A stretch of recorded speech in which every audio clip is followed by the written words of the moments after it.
Okay, today's topic we're going to do, phenomenal topic, we're going to do the 6 pillars of self-esteem, by a book by Nathaniel Brander.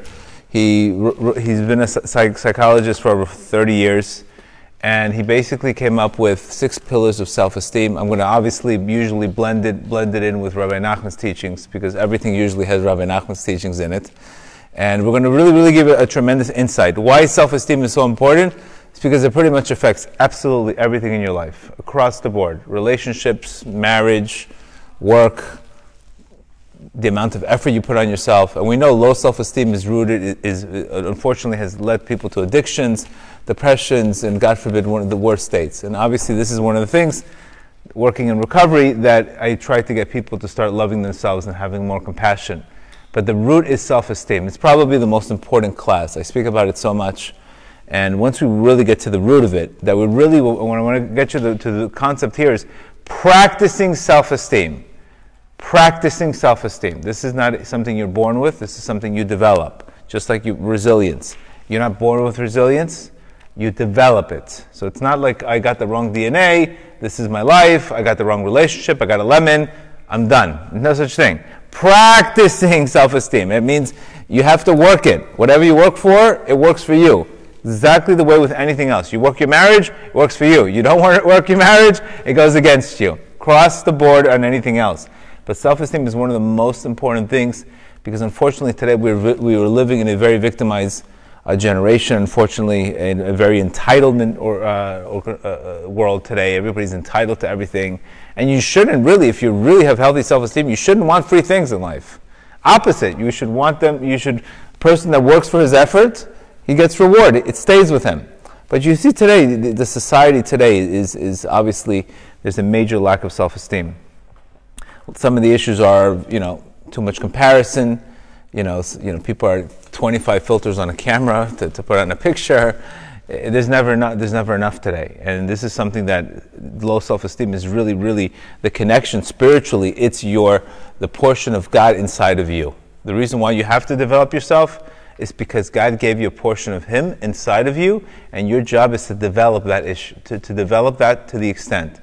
If you're meant to be a singer, you must need to be a singer. If you're meant to be a computer programmer, you have to be a computer programmer. If you're meant to be a designer, that's what you're meant to be. Whatever you're meant to be, you need to develop to become, because that's going to be very rooted in your purpose in life. The worst thing is getting talent and not using it, because that means your Creator gave you a portion of Him to develop and not using it properly. If you look at the great Rav Avram Tversky, may he rest in peace, and he made a very bold statement, and he said something. He says, low self-esteem is the root of all psychological disorders. It's a big line by Rabbi Tversky, but Rabbi Tversky had 40 years of experience. I could tell you today, every addiction is rooted in low self-esteem, as from my own experience.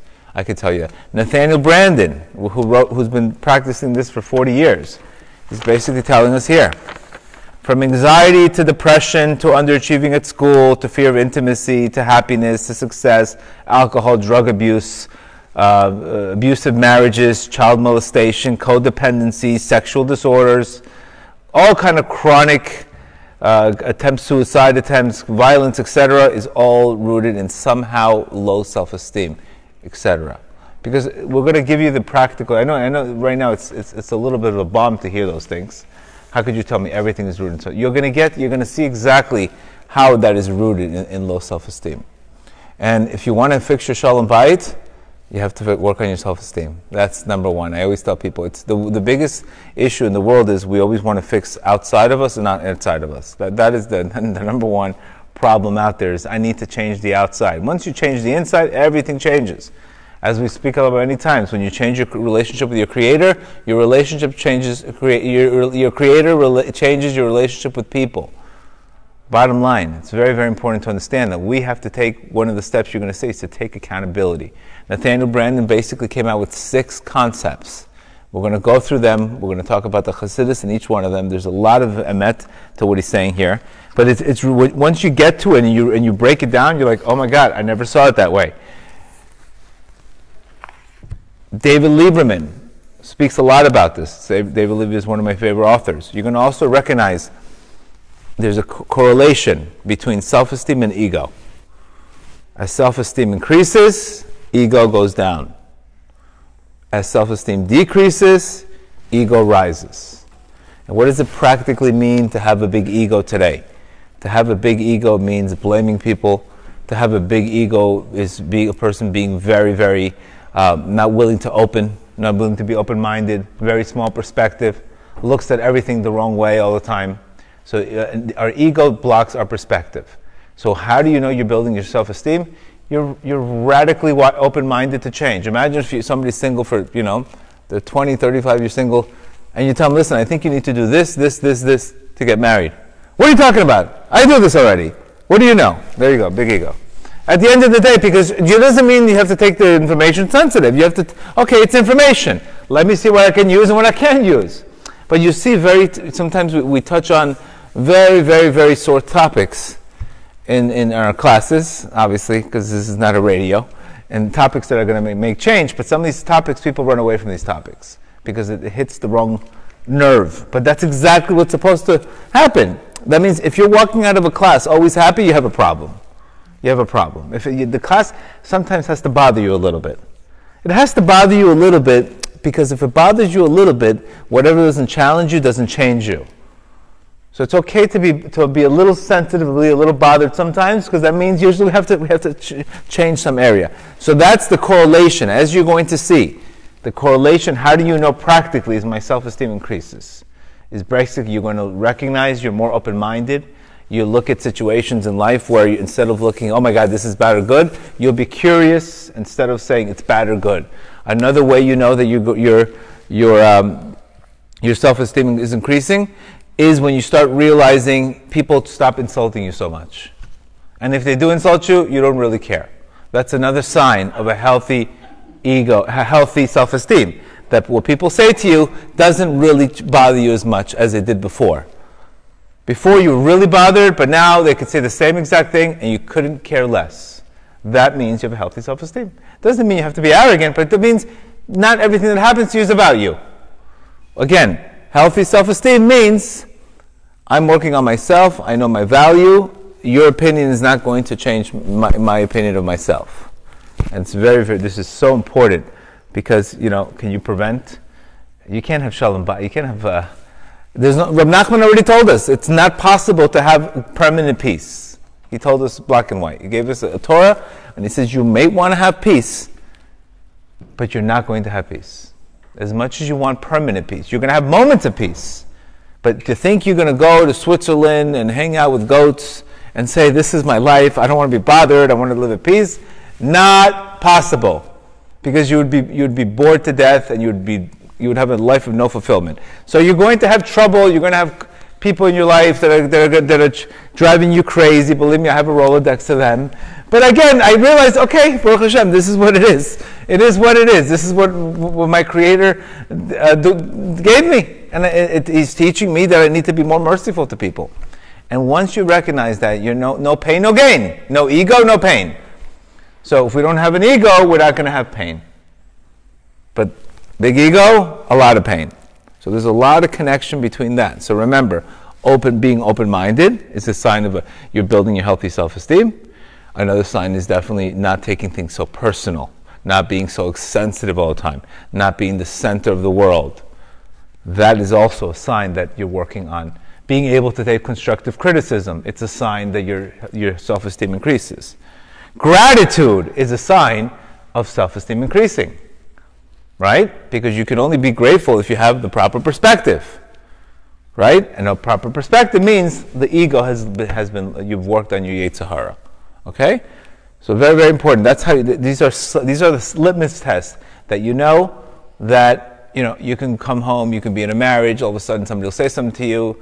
Instead of saying, I got abused, you'll say, that person insulted me, but that's the way he feels about himself. Because we recognize this concept in life is very important. That the way people treat you is a reflection of themselves. Another concept of self-esteem is how a person treats others and how he treats himself. That's another concept of self-esteem. So these are all rooted so you understand the big umbrella, and then we're going to go on how to get there. First we need to go ahead and explain to you what it is, because it's not self-confidence. I can have self-confidence in something and have low self-esteem, because self-confidence sometimes is just created by repetition. I could become the best chef in the world, and if one person doesn't like my food, it's the end of the world for me. So self-confidence is repetition of something. You can be very confident in something, but you can have a very, very low self-esteem. So remember, it's two different things. Self-esteem is really an opinion and what is your worth. And remember, you can't be happy if you don't have healthy self-esteem. So this is why we have to really, really develop. So let's talk about these concepts. Let's talk about the issues. What is this first thing that he says? First thing he says is living consciously, living in the moment. Living in the moment and living with Emuna. Because remember, there's only one real healthy way to deal with the past, is really finding meaning and applying faith. It's the only real way to deal with it. Find meaning in why you went through that challenge, and then find faith. So living consciously means not walking around with yesterday's baggage to new things. Very, very important, living consciously. The more conscious you live, the more you're in the moment. And the more you're in the moment, the more you recognize you can create you can create a new reality. That's the whole thing. This feeling of helplessness is when you walk around that nothing I can do can change anything. So you're really not in the moment, because you're believing that I tried it yesterday, tried it before, it's not working. So that is an absence of consciousness. So it's very important. Living consciously is the number one indicator that you are getting to the right moment, to the right place. And how do you know that? Obviously, your relationship to time. We're going to give you 2 Torahs from Rabbi Nachman, who really, really nailed this down to a T. But you can't walk around in constant trauma and obviously build a self-esteem. The best way to deal with trauma, obviously, is seek therapy, find meaning, and then turn the post-traumatic stress into post-traumatic growth. Very, very important concept. But again, your relationship to time is very, very, very important. Reb Nachman says in lesson 272, he says something very clear. He says, this is a very important rule in the service of God. One should only focus on today, whether in regards to your livelihood, your personal needs. You should not think about one day to the next, as is brought in the holy books. Because when a person starts getting to the service of God, right away you're going to be predisposed to a heavy burden. The burden. I've said today that religion has become too institutionalized. It's become too institutionalized. And this is why Isaiah says, I do not want their sacrifices, because they come to me with their hearts, they come to me with their lips, but their hearts are so away from me. So you understand, the one thing that turns your Creator off the most is not whether you're confused, whether you're in pain, but if you institutionalize things, if you make things boring, if you have no vitality, no newness. As Rav Nachman says, Hashem says, all I want from you is a different thought every single day. Renew yourself. Living in the moment allows you to do that. And when Rav Nachman's telling us very simple, he says you're going to be prone to this heavy burden of life. You're going to wake up in the morning with a burden. Think it's easy to wake up in the morning and want to do spiritual work? Absolutely not. But if you just say, I have to do this today, I don't procrastinate. Because remember, procrastinating is a form of, again, not being in the moment, which is rooted in fear. And as we constantly procrastinate in life, you know what we say? We never take on any challenges, because we always say, I'll do it tomorrow. You know, famous Florida contractors, they'll tell you, mañana, if they're Spanish, or in Israeli, they'll tell you, bli neder, which means bli never. But they know. I said, but you're here. You're in the house. Why can't you just do it right now? Because they can't handle, no, we can't finish it. But this is what Rav Nachman says, don't push off. Who says you have tomorrow? Who says you have tomorrow? Estelle Hadayi was sitting two doors. She didn't have tomorrow. Who says you have tomorrow? The assumption that you think you have tomorrow all the time. So Rav Nachman's telling you, no, you don't have tomorrow. You're not guaranteed tomorrow. And that's why you have to take the day. And that's why he tells us, if you have your consciousness, imagine today, if I asked you today, imagine if you lived 10% more consciously, would your life change today? If you were 10% more aware of life, how different would your life be? you'd completely change. You would be a different person. So we have to start asking ourselves, what would 5% more awareness be? What would 10% more awareness be? Because the Yetzer Hara, remember, his job is to keep you in the future or in the past. That's his job. It's the job of the ego. Control the future or not let go of the past. This is how many times we speak about this. Let it go and stop controlling. Let it go and stop controlling. This is like the constant, it seems to be the constant battle today. Either we're not letting go or we're trying to control the future. I mean, you see the problem? It's too much time and that's really rooted in, again, ego. Because why can't we let go? Because we're saying, how could it happen to me?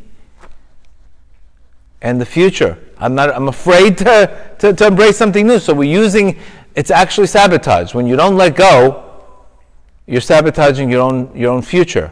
Because when you don't let go, it's like having a door that doesn't close. And you want to open up a new door. So the new doors don't open up unless I close the doors. And the more you let go, as the sages say, when you let go for other people, they let go upstairs. So it's a form of sabotage. You're sabotaging your own mazal when you don't let go. Because not letting go is the opposite of Emuna. And in the future, I want to control. Control. You have to let go and let God. So you could see the two things that really, I can't have healthy self-esteem if I'm not living in the moment. If I'm not taking every single day as a brand new day. And this is the vitality that refreshes you, because the more you're able to do that, you're able to psych yourself out to say, you know what, yes, I have this issue to deal with, yes, I have this issue, but I'm going to put it in an escrow account. Today I'm going to deal with today. Then you could start those days count. And instead of having a good day, you make it a good day. It's not an option, I'm a victim to the day. I'm not a victim to the day. I make the day work. It's exactly what Reb Nachman's telling you. Make the day work. Make it work. We can't wait for things to happen. You know, somehow I think we're waiting for like a magic guy to come and fix all our problems and take care of all our emotional mess. Guess what? He's not coming. Because you have to create it. You have to create that part. You have to create it. It's the same concept as Kabbalah. As the man reacts down low, so is above. As below, above. Same. There's nothing new under the sun. So this is the important thing. Reb Nachman says, avoid procrastination. And he had a gift of telling tomorrow, I'll do it tomorrow. He procrastinated procrastination. He did the opposite. He says tomorrow.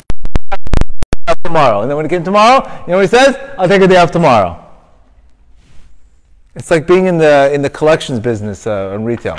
Nobody pays. Tomorrow we'll pay you. And then tomorrow we'll pay you. Pretty much the same thing. So that your relationship with time is your attitude towards the day. If I have low self-esteem, I don't even believe I can change the day. I don't even believe my prayers are worthy. I won't even get up to pray because I'm saying, what's the point of me praying? Nothing's going to happen. So Reb Nachman is telling us, you have to have chutzpah. You have to believe in the you have this nekuda that you could, and he's going to answer you, and you have to believe it. That means you could even ask for rain and bring an umbrella. Doesn't mean it's going to rain that day, but it's going to rain. That's the belief you have to have it. Nachman says it's not the type of prayer, it's the belief behind it. But when we have healthy self-esteem, we're able to approach our Creator and have that relationships. Instead of having, God forbid, I'm not worthy enough, why would He answer me, look how much I've sinned, look how much I've done. That's all rooted in excessive, too much of a reaction to the sin. Or just say, there's the sin itself, and then there's a reaction to the sin. The sin could be a minor sin, but the reaction becomes the major problem. You make a mistake, now you incriminate yourself for no reason. That's a bigger sin than actually making the mistake. And so it's a big difference. You make a mistake, I made a mistake, teshuvah is bye-bye, that's it. But the incrimination, the guilt, the shame to the sin itself creates more of a problem. Lesson 61. I've said this Torah many, many times, but it's exactly the thing. Because again, what's the opposite of not being in the moment, right? Escaping. What's the opposite? Being conscious, aware. And then there's, again, related, the whole concept is related. It says God is above time. It's very, very mysterious that God is beyond time. It is impossible for the human being to comprehend that God is above time. But no, time essentially means it stems from nothing more but a deficient comprehension of consciousness. Because our intellects are very limited, the greater the intellect, the more time contracts and is nullified. Okay? What that means is the more you are present, the more time you can believe time can constantly change. Versus a person who's bothered by time. Let's give an example. You're dating for 4 or 5 months.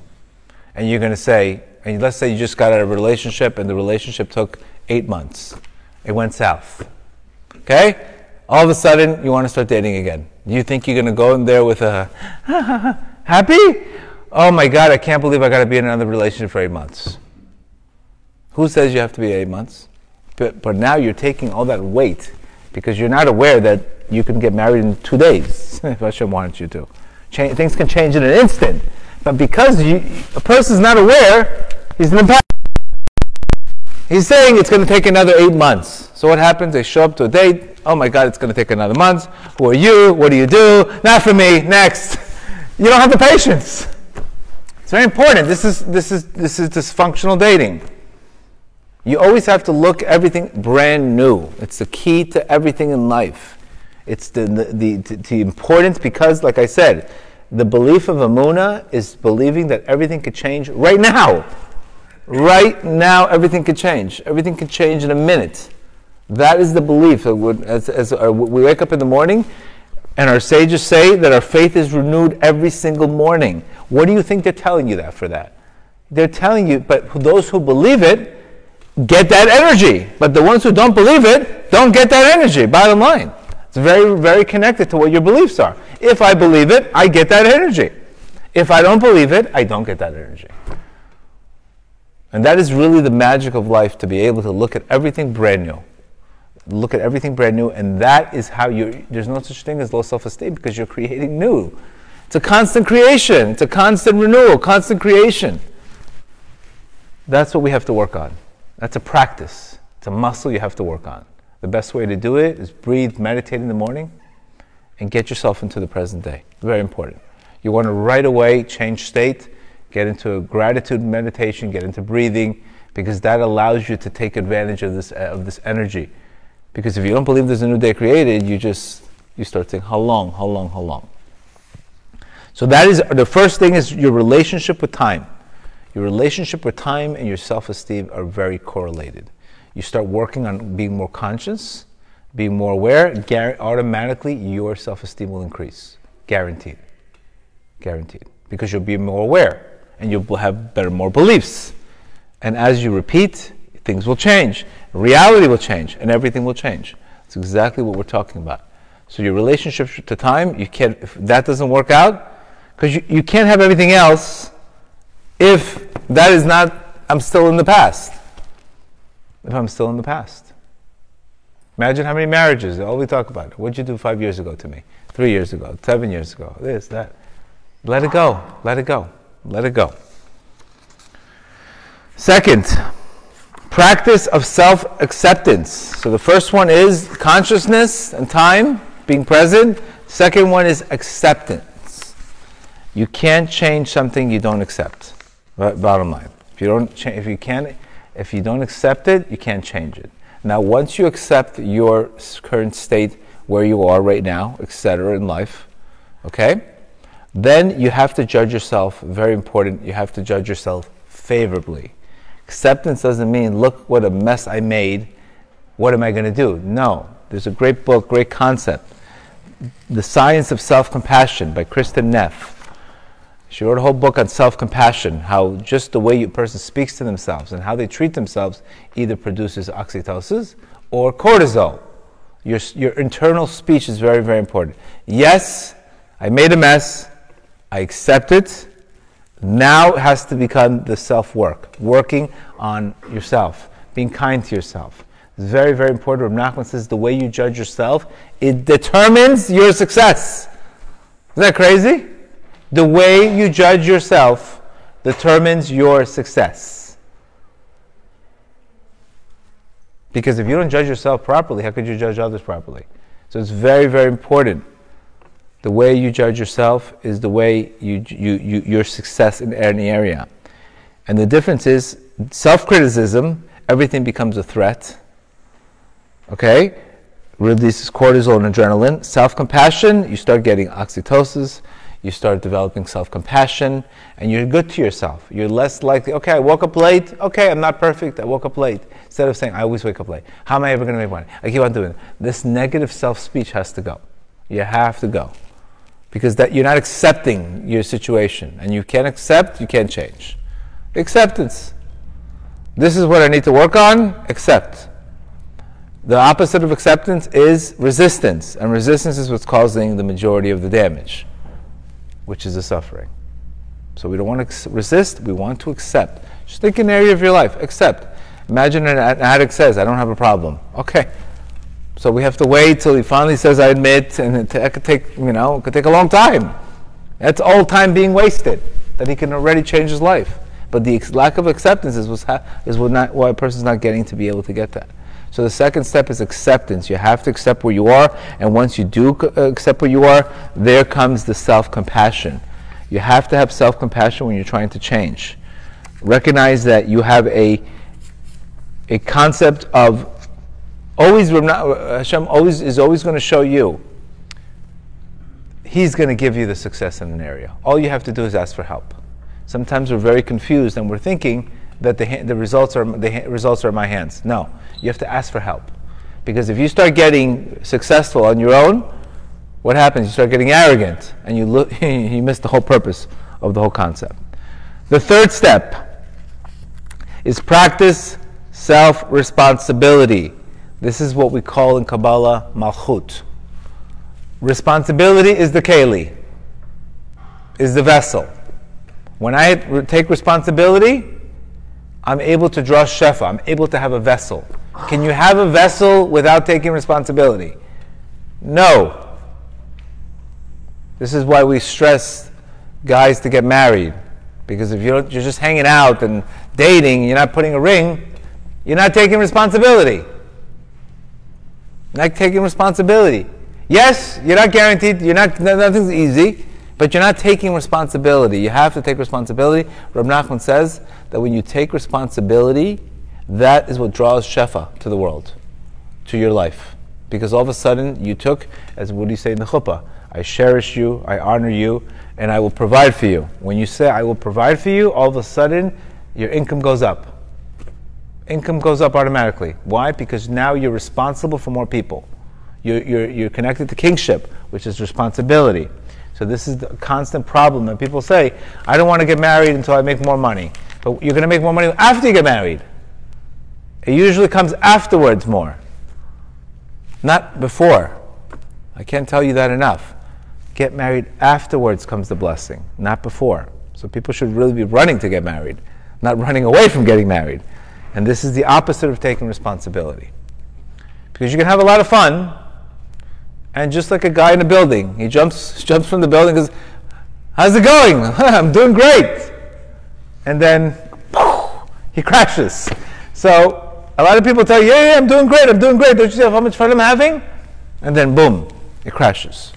So, taking responsibility for your actions is, we can't have self-esteem without taking responsibility. Because low self-esteem is rooted in blaming. Low self-esteem is rooted in right away blaming. The opposite of responsibility. Right? When people have low self-esteem, right away they blame everybody else. My wife caused me this. My husband did that to me. This one did that to me. It's blaming. And that is rooted in low self-esteem. When you have higher self-esteem, you focus 95% on the solution, not on the problem. Low self-esteem focuses 95% on the problem, 5% on the solution. This is how also as we continue to grow, where are you putting your energy? On the solution or the problem? As you see where you're putting your energy, that determines. Because remember, when I have low self-esteem, I have to project, I have to blame somebody for what I've done, instead of saying, you know what, I made a mess, got to take responsibility and I got to fix it. Sometimes we blame our parents, sometimes we blame this, we blame that. Not everything's going to work out in life. Some things are going to break in life. Sometimes you're just going to learn. You're not going to win all the time. You're going to learn. And it could be that it's a heavenly decree, that it didn't work out. Or maybe you did. You weren't the best person in that time. It is what it is. But what's next? What's next? Remember, we can always create the future by creating a new trust and bitachon in God. We're not victims to the past. We're not victims to yesterday. Today's new creation. This is exactly what Reb Nachman said. Please, he told the students, I want you to travel lightly in a very heavy world.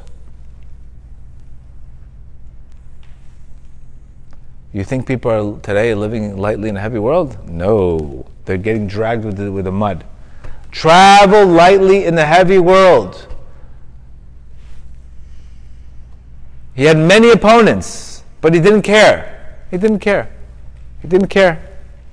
He had much opposition, Rabbi Nachman. He didn't care. Not out of arrogance, but knowing that nothing good comes easy.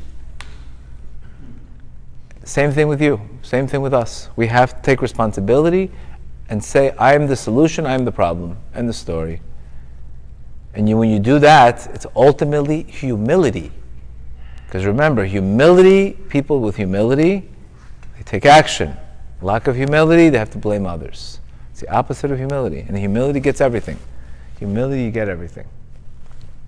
So that's practicing responsibility. The fourth one, the practice of self-assertiveness. Again, we're saying practice at times. This is not, you're not practice. This is something you have to work on. Practice. We keep on saying the word practice. You have to work on these things. If you work, you have to work on this. Self-assertiveness means to be bold. You have to be able to speak up in life. You have to tell Hashem what you want. Very, very important. The way you approach your Creator, you have to tell Him what you want. You can't just say, thank you, Hashem. There has to be a concept of this holy chutzpah and being determined. You have to show up and make a form of not demands on controlling, but spiritually, you can be extremely aggressive with your Creator, demanding from Him that He should give you spirituality. And we know this from Pesach Sheni, and we know this from the daughters of Selufad. They demanded that they get a piece of the land, and you know what? Because of the desire, they got it. Pesach Sheni, they demanded it, and they got it. So you see, you have to have boldness. You can't hide behind the tree. You have to have boldness. This is very, very important to have healthy stuff. Having boldness. Live authentically. Speak up. Speak up. You don't like something? Speak up. Don't become a sheep like 2021 and 2020s look like. Everybody's a sheep. Speak up. You don't like something? Speak up.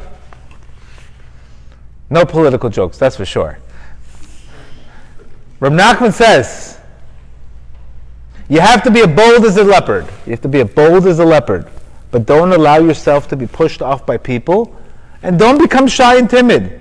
You may think that they're better than you on a higher level. It may be true, but perhaps really you're on a higher level. Even so, your motive should be for the sake of heaven.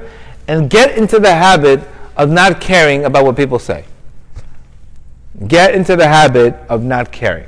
You have to get into the habit of not caring. You understand you're not going to please the whole world. This is my relationship with my Creator. This is what I do. You don't have to put it in people's face.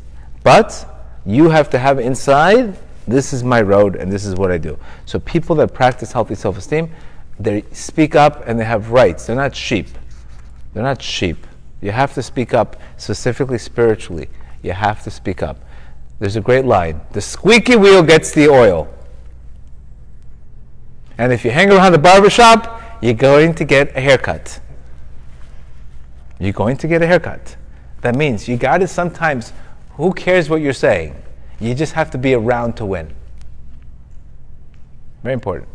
Don't focus on much, am I praying right, am I not praying right? The fact that you showed up and you broke your sleep, and you're even saying A, B, C, D, E, F, G, like a Biden thing, He doesn't care, he'll give it to you anyway. He's giving it to you. He's going to give it to you. He's going to give it to you. Because you showed holy brazen, you hold boldness. That's it. One more joke and that's it. So you have to be very assertive. You have to have very assertive.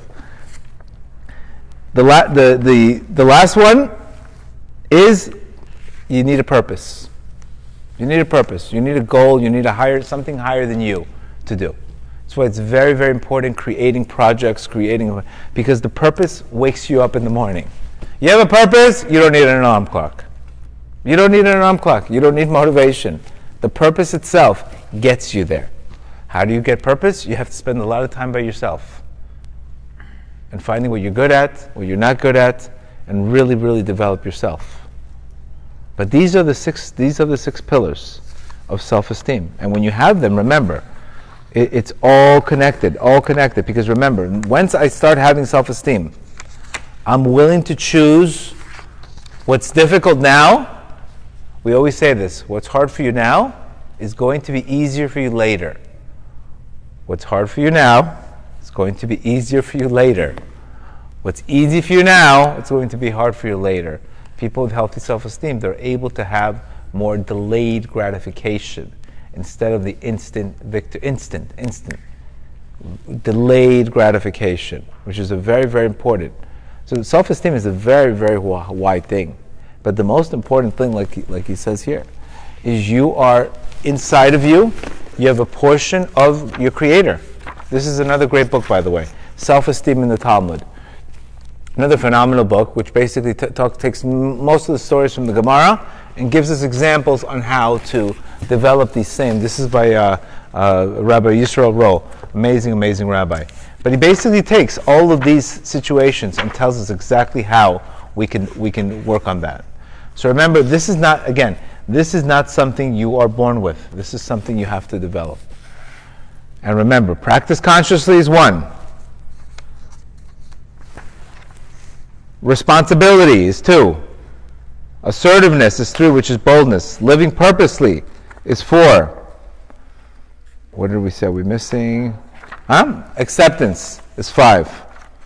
And the last one is living purposely. So this is really, really, again, all of these concepts are really, really in Reb Nachman's teachings. So we have to get to work. Anybody have any questions? Anybody have any questions on this? Yes? What's a good way to start to get these things? You have to, each one is a whole different ball game. How do you live more purposely? The best way to live more purposely is wake up with gratitude. Wake up with gratitude. You have to fight the moment. One of the toughest things in life is to fight the current moment. This is why we spoke about these 2 Torahs. Once I learn more, let's say I learn more about things in life, okay? Let's say all of a sudden, I teach this class, all of a sudden I learn this. Next thing you know, I recognize that humble people are not, that we don't take things personal, right? So what happens? Somebody's going to say something to you, and instead of reacting, you're going to respond. So what did you do? +1. The scoreboard in your mind is now +1. Because instead of reacting, what happens when you react? It's going to trigger the same feelings that you were feeling about yourself. You see, I always do this. I can't lose my temper. Negative self-speech. But when you have responsibility, you respond versus react, all of a sudden, you just created a victory. You got your power back. So all of these start by doing, that's why there's six individual ones. Living consciously, the best thing is, again, new information. You can't be conscious if you're not learning new things. When you learn a class, take the information, apply it, and it should become, the unknown has to become known. And then once you have that new information, you apply it. That's the whole purpose of Das. The whole purpose of having Dat is to take information, apply it, and use it. And use it. Recognizing also, living in the moment, recognizing, being observant of your feelings, not pushing away your feelings. You have a feeling, remember the 3 steps to healing is 3 things. You have to grieve, feel, and heal. So when you have a feeling, don't just judge it so quickly. Let it go, let it pass. Get curious. That is living consciously. It doesn't mean you're going to feel great all the time. It's just you're going to be aware and you're going to start feeling more pain instead of not completely, not even feeling that pain at all. Because that further goes into running away. And then each one of them has its own thing to do. That's why there's 6 of them. There's not one. It's 6 things. But as you continue, you'll see, when you feel good about yourself, you're in a much higher consciousness. When you're in a much higher consciousness, you look at the same situations completely different. That is the whole point of it. We're not trying to get I'm out of energy drink every 5 minutes. If you're out of energy every 5 minutes because you keep on focusing on things you can't control, that's not the solution. Red Bull is not the solution. The solution is let go and start trusting your Creator, and you will feel that energy in your life. Good. Any more questions? Yes. Is there a prayer in any of our prayer books that talks about bitachon? Yeah, they do actually. Yeah, it does. One who trusts in God is surrounded by mercy. The whole Siddur, if you read it in English, it's like, there's the whole self-help movement about affirmations. But between you and me, if you read the books, the whole thing is an affirmation. The whole purpose is you're supposed to read a Siddur, and after you pray, by saying those words constantly, you're supposed to become a different person. Technically. When you say, one who surrounds us in God, one who trusts in God is surrounded with mercy, you're supposed to feel differently when you say that. Wow, I feel so much mercy. It's when we don't connect to the words that we don't feel that. So we have to buy self-help books that say these 100 affirmations. But technically, the Siddur is the affirmation, by the way. The Siddur, if you read a Siddur, you should feel completely different if you really put your energy into it. That is the affirmation. The pasuk itself is an affirmation. Or a man of faith has many blessings. Faith equals blessings. There you go. There's another affirmation. When you think of faith, you think of connecting yourself to tremendous blessings. That's how you're able to connect to the words. Connect to the words. Or a man of truth. God is close to those who call out in truth. So now when a person takes responsibility, he's calling out in truth. Now he has God closer to him. These are all we say these all the time in our prayers. All the time we're saying these constant positive statements of blessings and trust and mercy, but very few of us, they go, and then we don't catch the words. That's why I like using, in Hebrew English Siddurs, or the preparation before you pray is very important, because you'll feel more than if you're praying and you're just thinking about something else all the time. Could you be high in Emuna but low in bitachon? It's possible? Emuna is a belief. Yes, it is possible. You can have a lot of faith, but you take no action. So faith, what the difference between faith and trust is not something you do, something you say. Faith is something you do. Trust is a belief. Faith is a belief. Trust is action. So there's a time where our Creator says, "Why are you crying out to me? Enough already. I heard you. Move. Move." There's a time to move. Stop praying already. Move. Because you can say, "Please, Hashem, give me bitachon, and then, okay, here opportunities are coming, and you're not taking those opportunities. So the actions have to be consistent with bitachon. That's how you know. Person with bitachon, he has tremendous trust. He lets go of the outcome, and he learns on the way. Rooted also, when you have healthy self-esteem, you take more action. You're not afraid to fail. You're okay with learning. You don't take the failure so personal. Instead of, again, when we don't take action, what are they going to say? What are they going to say, etc. No, we take action and we learn on the way. We learn on the way. Yes, you had a question? I was just going to point, I saw a little sefer once in Yeah. Shalom. There was a tzaddik, Shmuel. Okay. Shmuel put together a little sefer called Sefer Mitzvahs HaBitachon, Mm-hmm. and he brings all the psukim in Right. Tanakh in order to strengthen your bitachon. He brings from the Maharal, it says that if you say the psukim, it strengthens, and he has a little bit of Right. prayers also. Right. And Duties of the Trust also has the pasuk. There's another book. I remember actually. There's another book that's the Beis Levi on bitachon. He has 3 or 4 pages just on verses that has bitachon. Right. But again, Amazon Alexa can say bitachon, but you have to move though. You have to develop the momentum by saying it, but then really the action is the greatest thing you could do. Because it's showing your Creator, I'm trusting If it's going to work out, it's meant to be. If it's not, you learn a lesson. And that's why when you do that, you could solve a lot of fears. Fear is the opposite of action. Fear is procrastination and constraints. Any more questions? Yes. You said that people who transgress, they shouldn't feel too, shouldn't beat them up. But No. there are a lot of people who transgress, and over time they don't feel anything, and they just Right. keep transgressing. Like, what do you Right. say that? Reb Nachman calls that, it's called a concealment of a concealment.